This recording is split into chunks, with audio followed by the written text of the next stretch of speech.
What up, people?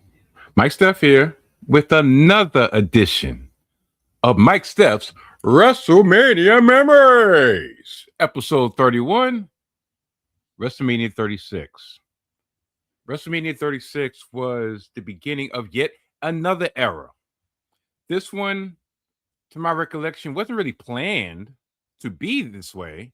It just ended up happening due to circumstances. And people will want to know what circumstances this happened. What circumstance are you talking about, Mike? Well, the year is 2020. WrestleMania is always held in the March, beginning of April. This WrestleMania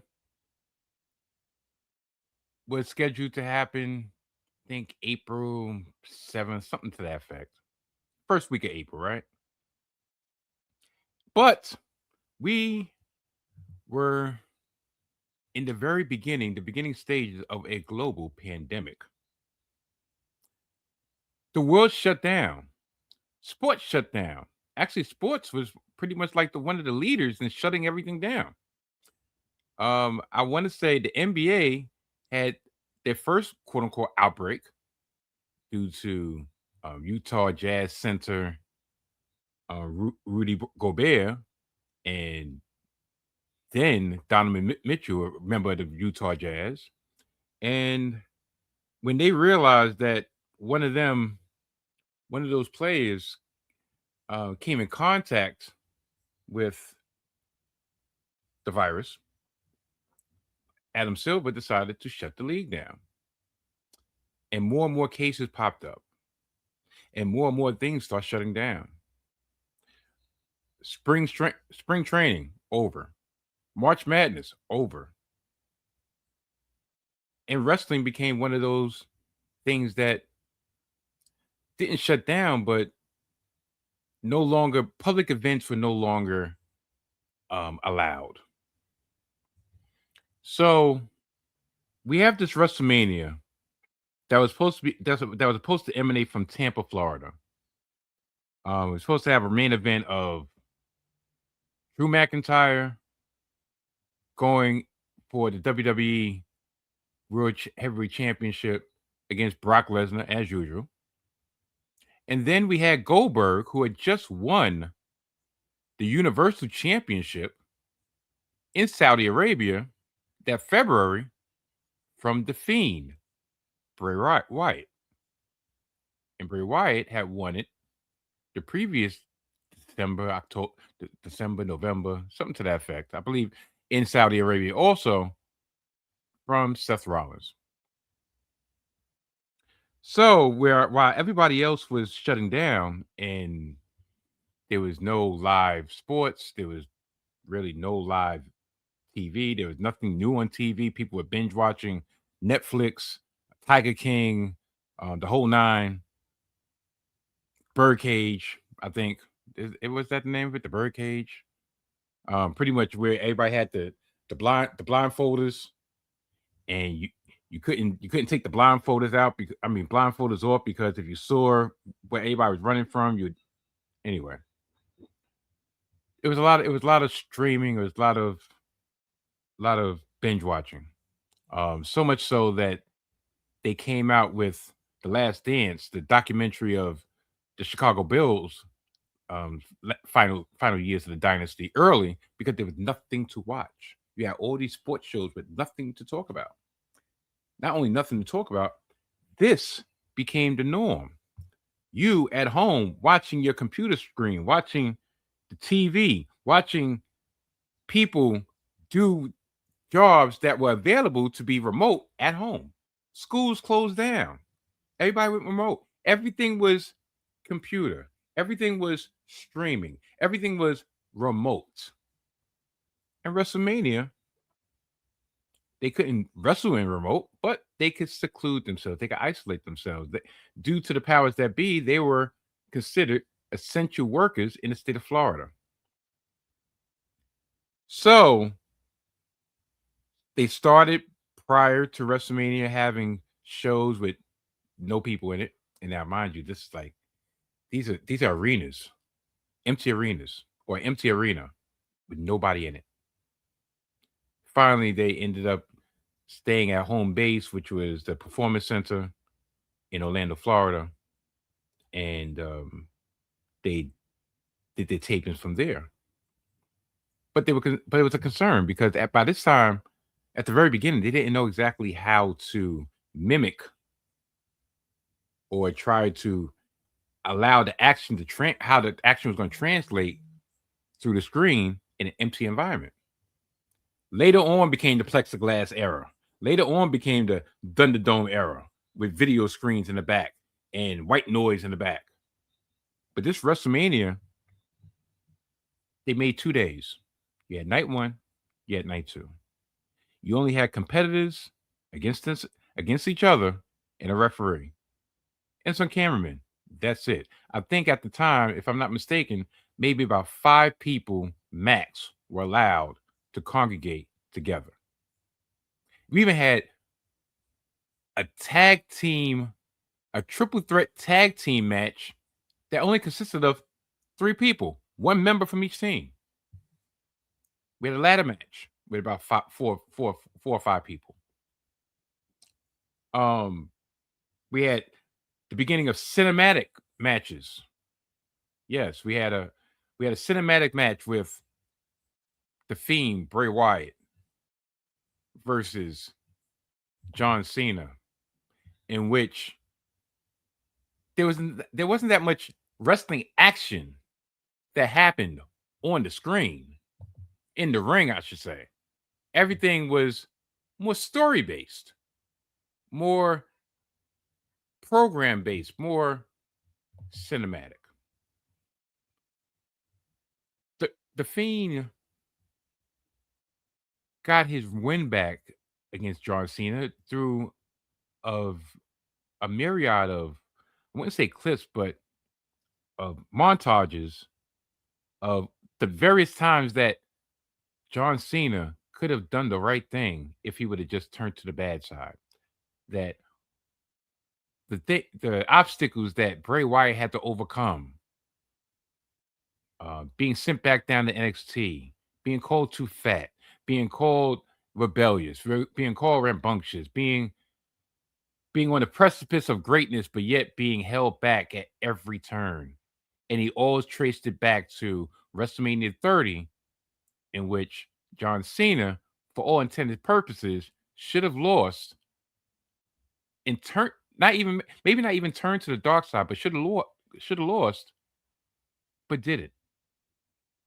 And that sent Bray Wyatt on a spiral that culminated in this cinematic match that, when you go back to look at it, it was surreal then, and it's even more surreal now. But you can really lean into the storytelling now because you kind of understand what they were trying to get at back in WrestleMania 36. We had another moment which was surreal. Not yet. We had Drew McIntyre, winner of the 2020 Royal Rumble, win his first World Championship against Brock Lesnar in less than 5 minutes in front of absolutely positively no fans. It's something that he runs with to this day. He just recently completed his short reign as undisputed WWE champion on a SmackDown brand. But his quest was, he held down the company. He held down WWE in the middle of a global pandemic with no fans. And he felt like he was deserved to get the ball and run with it when the world opened up, and he was always denied that through one reason or another. So this picture of him posing on the turnbuckle with the championship in an empty factory is surreal. Him beating Brock Lesnar in less than 5 minutes in an empty factory was surreal.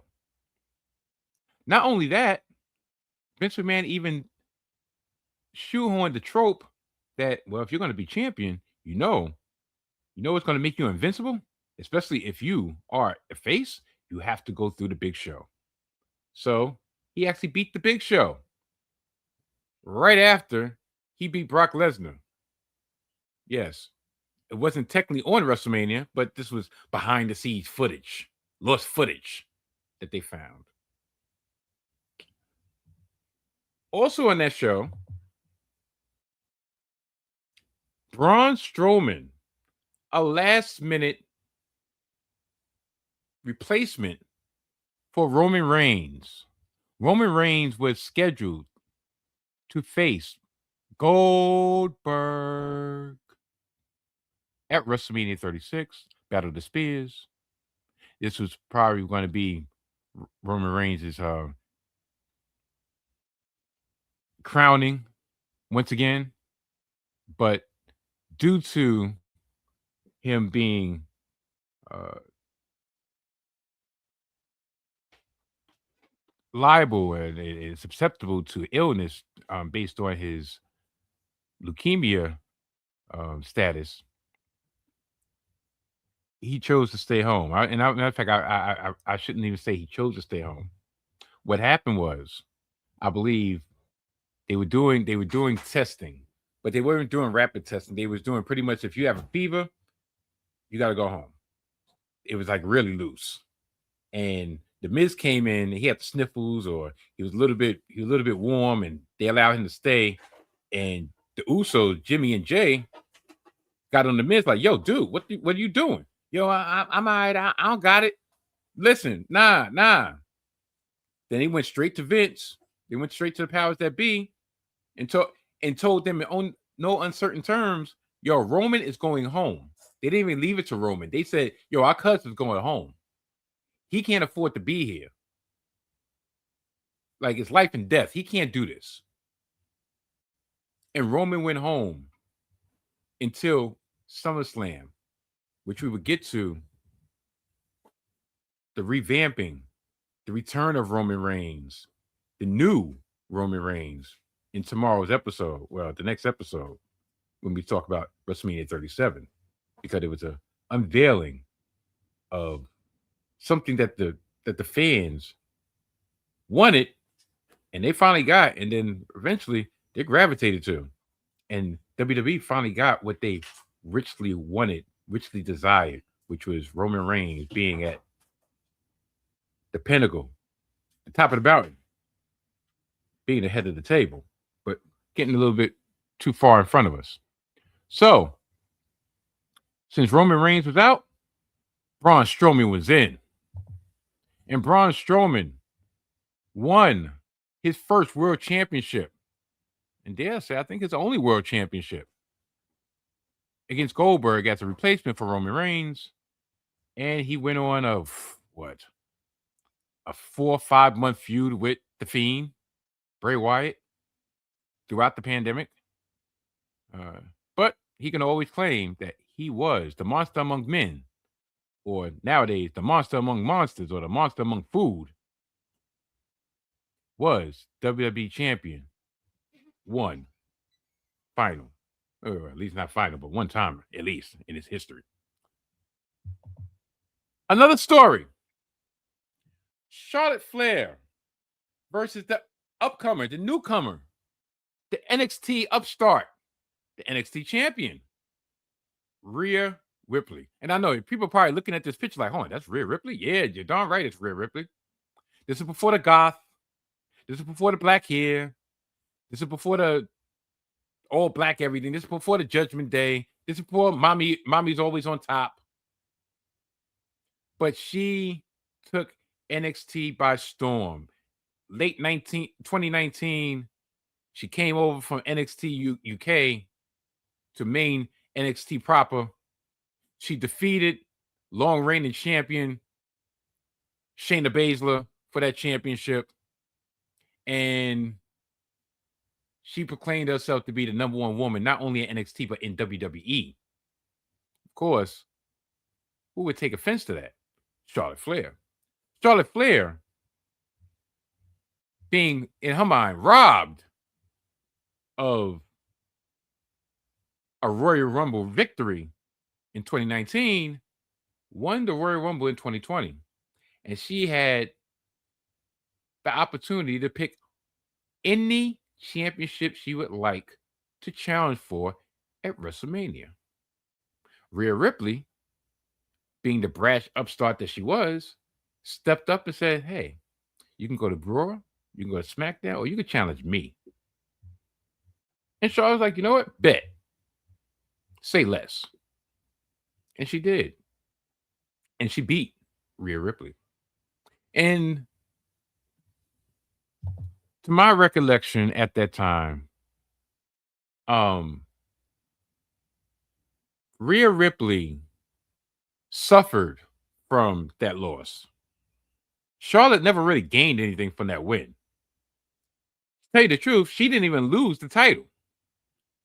Ripley got pinned by Io Sky in a triple threat in NXT for the NXT Championship. Charlotte won the title. She lost the she was in a match in which the title was lost, and she went about her merry business. Rhea Ripley floundered for a while.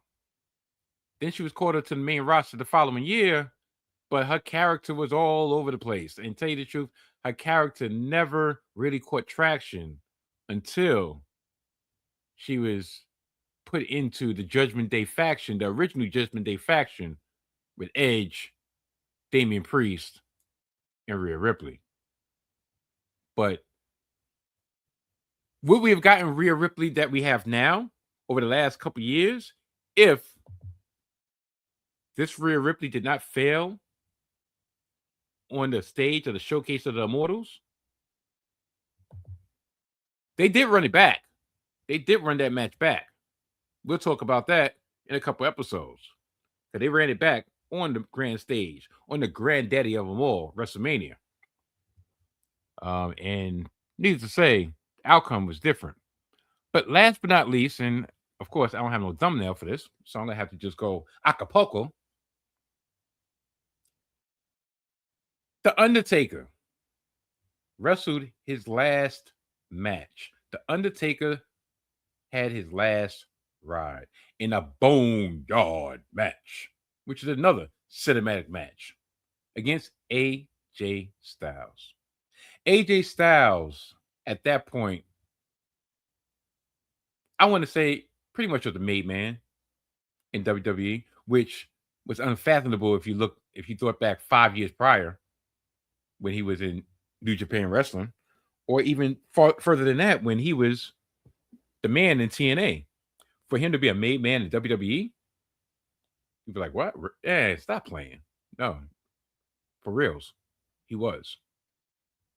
He had an unsuccessful attempt to try to get HBK come out of retirement for a WrestleMania match. So the Undertaker said, you know what? I'll do it. And the match took place in a boneyard, pretty much the Undertaker's house, area, graveyard, or whatever. I guess they say boneyard because dealing with what we was dealing with in real life, he didn't really want to say graveyard because a lot of people were passing away. So this was, if Undertaker had to have his last match, and he said this is the perfect way for him to go out. He was dominant. It didn't have, there was a lot of bells and whistles. They was able to take breaks because, it wasn't all in one take. You had the special effects, the whole nine, and he could say that he wrestled AJ Styles at WrestleMania. So yeah, this WrestleMania, 2 nights. Yeah, Saturday and you had Sunday. And when I remember that time, I was grateful for the 2 nights. I'm like, all right, great. I got 2 full nights of WrestleMania. I'm not doing anything when I'm not working. I'm stuck in the house. I was, unfortunately, or fortunately, depending on how you want to say it, think about it. I was an essential worker. So I had a job to do. I still was working 5 days a week. More than 40 hours a week because nature of my job, sometimes you didn't do your straight 8 hours. You had to do a little bit more because slim pickings. So when I was able to be off and kind of just put the real life to the side and actually just focus in on wrestling, on something that took my mind kind of off what was going on around me in the safety of my own apartment, I really can't complain. I really can't complain. I mean, you had such matches at Edge versus Randy Orton, which was like 45 minutes of them going around the performance center. That was You had Shayna Baszler primed and ready to beat Becky Lynch upon her call up to the main roster, and of course Becky Lynch beat her, and then vacated the title because Becky Lynch was having a little Becky, and Shayna Baszler was left to flounder the rest of her WWE career. Eh, it happens. It happens. Um, Shoot, like I said, you had the triple threat match which was like triple threat for the tag team titles with the Usos, one Uso, um, John Morrison of the Miz and Morrison, and somebody else. I can't remember. Was it a New Day? I don't remember, but yeah, that was that. So yeah, it was what it was. It was what it was. But WrestleMania memories